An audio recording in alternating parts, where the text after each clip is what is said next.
اور یہ کافی عرصے سے چل رہا تھا ان کا ٹیبل ٹاک، اور اب یہ اینڈ کے اوپر پہنچ چکا ہے۔ اور یاد ہوگا کہ ایک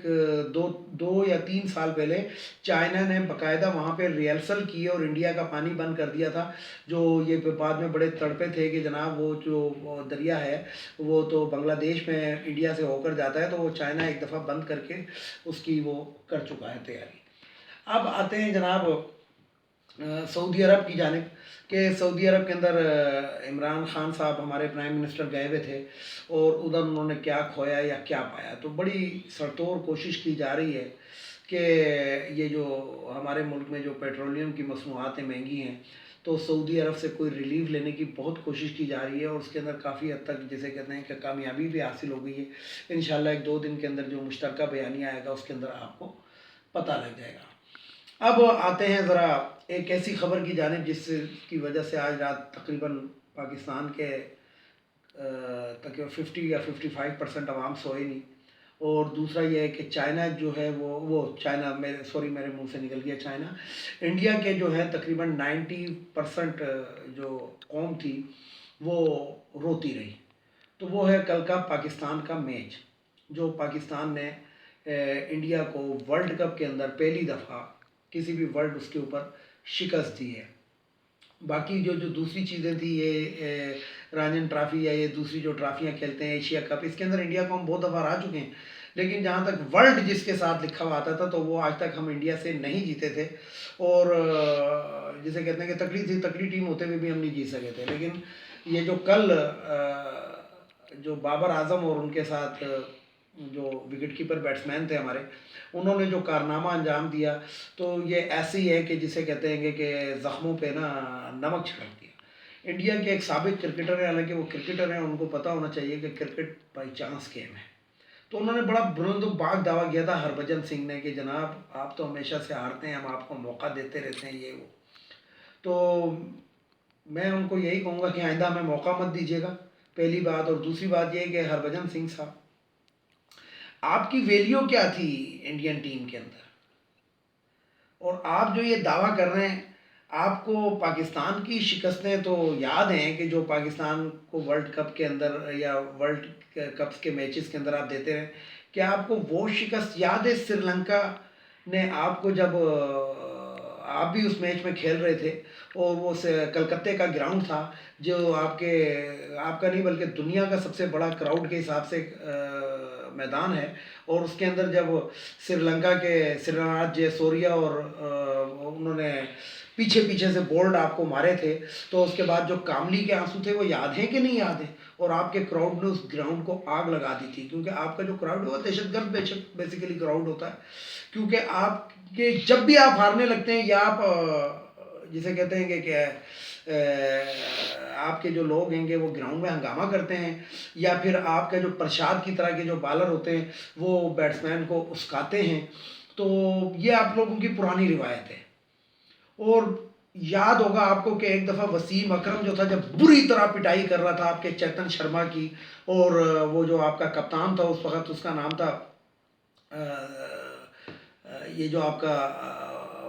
اٹیک بالر رہا ہے، ابھی میرے ذہن میں اس کا نام نہیں آ رہا، تو وہ جو تھا وہ 1 اوور پہلے ہی ٹیم کو واپس لے گیا تھا، کیونکہ وسیم اکرم 48 رنز پہ پہنچ گئے تھے، 48 رنز پہ وسیم اکرم پہنچ گیا تھا، تو وہ 1 اوور پہلے جو تھا وہ اپنی ٹیم کو باہر لے گیا تھا کہ جناب ٹائم ختم ہو گیا۔ تو بات یہ ہے کہ یہ رونے کی عادتیں آپ کی ہیں، انڈیا کے ہی گراؤنڈ کے اوپر آپ ہی کا ایک اور کپتان جس کو وسیم اکرم نے آؤٹ کیا، وقار یونس نے آؤٹ کیا تھا، تو وہ رو رہا تھا، اور اس کو دوبارہ بیٹنگ کے لیے ہمارے خان نے بلایا تھا کہ آؤ دوبارہ بیٹنگ کرو، اور وہ دوبارہ آؤٹ ہوا تھا۔ یاد ہے آپ کو کہ نہیں یاد؟ تو میں آپ کو اس طرح کی کتنی یادداشتیں پیش کر دوں۔ تو بات یہ ہے کہ آپ لوگ اپنی تاریخ بھول جاتے ہیں۔ کل امپائر نے 2 وائٹ بالیں نہیں تھیں، یہ میں نہیں کہہ رہا، یہ سوشل میڈیا کہہ رہا ہے، انٹرنیشنل میڈیا بھی کہہ رہا ہے، حالانکہ وہ جو گیند تھی وہ وکٹوں سے کافی باہر تھیں، آف اسٹمپ سے باہر تھیں، آف اسٹمپ کی لینتھ سے بھی باہر تھیں، تو چاہیے تو یہ تھا کہ تھرڈ امپائر سے پوچھا جاتا، تو امپائر صاحب نے خود ہی نہیں دی۔ تو یہ جو آج کل فیس بک کے اوپر کتنے آدمی تھے جو چل رہا ہے کہ مودی صاحب ان سے پوچھ رہے ہیں، تو ان کو بتانا چاہیے کہ 4 آدمی تھے، 2 بیٹسمین تھے اور 2 امپائر بھی ہمارے ساتھ تھے۔ تو بات یہ ہے کہ اب آپ کو کتنا یاد کرایا جائے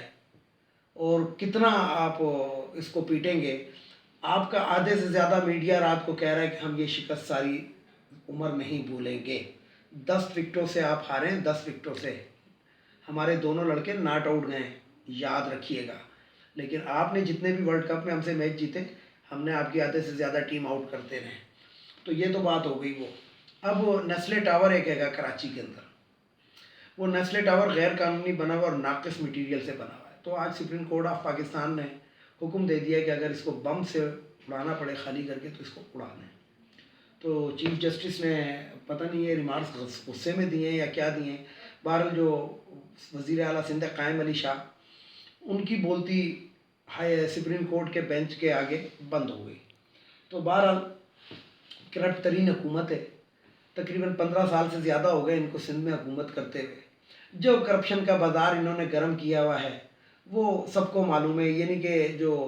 خورشید صاحب ریڈر صاحب جو ہیں، اربوں روپے کی جائیداد کے مالک ہیں، جب نیب نے پکڑا تھا تو بیمار ہو گئے، اور جب بیمار ہو گئے تو جب واپس نکلے تو لوگوں نے اس پہ پھول نچھاور کیے۔ تو یہ تو پاکستان کا المیہ ہے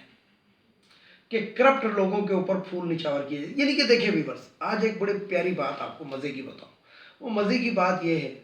کہ نواز شریف کون ہے؟ 3 دفعہ کا پرائم منسٹر، اور اس کے اوپر چوری کا مقدمہ ہے۔ چوری کے مقدمے سے مراد یہ ہے کہ چوری کے اندر اس کو سزا ہوئی ہے، رنگے ہاتھوں پکڑا گیا ہے۔ انہی فلیٹسوں میں رہ رہا ہے جن کے قرآن کے اوپر حلف لے کے قومی اسمبلی کے اندر کھڑے ہو کے کہا تھا کہ جناب یہ مجھے نہیں معلوم کہ کس کے ہیں۔ آج انہی میں رہ رہا ہے، اور ان کا دفاع کون کر رہا ہے؟ ان کا دفاع مسلم جماعتیں کر رہی ہیں، یعنی کہ اسلامی جماعتیں کر رہی ہیں، جماعت اسلامی، جمعیت علماء اسلام۔ یعنی کہ ایک واحد چور ہے جس کا دفاع وہ سیاسی پارٹیاں کر رہی ہیں جس میں اسلام کا نام آتا ہے۔ تو میرا خیال ہے کہ جو میں نے جہاں سے ویڈیو شروع کی تھی اس کا آخر یہی ہونا چاہیے کہ یہ وہ لوگ ہیں گے جو عاشق رسول تو بنتے ہیں لیکن چوروں کا دفاع بھی کرتے ہیں۔ آپ مولانا فضل الرحمان کا صرف چہرہ غور سے دیکھیں تو آپ کو پتہ لگ جائے گا کہ کیا کہتے ہیں کہ بھیانک چہرہ کس کو کہتے ہیں۔ اسی طریقے سے آپ ذرا یہ جو ٹی ایل پی کے جو لوگ ہیں ذرا ان کو تو دیکھیں، جو لوگوں کی املاک جلائیں، جنہوں نے گاڑیاں جلائیں اور جو بعد میں مظلوم بھی بنے، آپ ان کے ذرا چہرے غور سے دیکھیں تو آپ کو نظر آ جائے گا۔ پھر میں وہی والی بات کروں گا کہ اسلام میں داڑھی ہے، اگر داڑھی میں اسلام ہوتا نا تو پھر تو سکھ سب سے بڑے مسلمان ہوتے۔ ویڈیو کو لائک کریں، شیئر کریں، سبسکرائب کریں، بیل آئیکن کے بٹن کو ضرور دبائیں تاکہ میری نیکسٹ ویڈیو آپ کو مل سکے۔ اس کے ساتھ ہی اجازت چاہوں گا، اجازت چاہنے سے پہلے میرے روایتی جملے، ایک ان افغانیوں کو ہمارے ملک سے چلا جانا چاہیے، ایک یہ خواتین کی مخصوص نشستیں قومی اسمبلی، صوبائی اسمبلی، سینٹ یہ ختم ہونی چاہیے۔ تیسرے نمبر پہ وہ جو بھگوڑا لندن میں بیٹھا ہے اس کو واپس آنا چاہیے، اور سب سے آخر میں ہماری عدلیہ کو چاہیے کہ انصاف پرووائڈ کریں۔ نیسلے ٹاور کو گرانے کا آپ حکم دے سکتے ہیں تو آپ اپنے کرپٹ جج کو بھی ذرا لا کے کٹہرے کے اندر کھڑا کر لیں۔ جسٹس قاضی فائز عیسیٰ کی بیوی کے آنسو نہ دیکھیں، اس کی کرپشن دیکھیں۔ اس کے ساتھ ہی اجازت چاہوں گا تمام دیکھنے والے سننے والوں کو خدا حافظ، اور آخر میں وہی نعرہ، پاکستان زندہ باد۔